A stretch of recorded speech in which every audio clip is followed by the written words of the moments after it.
अस्सलामुअलैकुम नाजरीन, आज हम बात कर रहे हैं दावा दीवानी में अगर मुद्दईयान या मुद्दा अलहम में से कोई एक फरीक अगर फोत हो जाए तो क्या दावे की कार्रवाई ख़त्म या साकित कर दी जाएगी?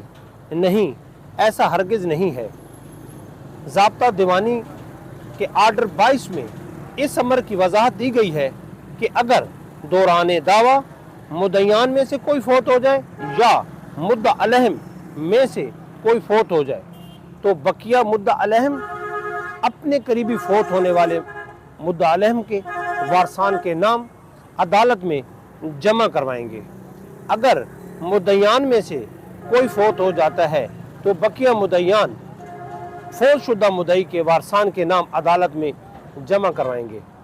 अदालत मुद्दईयान को ये हुक्म देगी कि वो फोत शुदा फ़र्द के वारसान बाज़गश्त मुकर्रर करके मुरम्मा अर्जी दावा अदालत में दाखिल करे और मुकदमा की कार्रवाई उसी जगह से ही चलेगी जहां पर मुतवफ़ी के वफ़ात पाने की इत्तला अदालत को दी गई थी।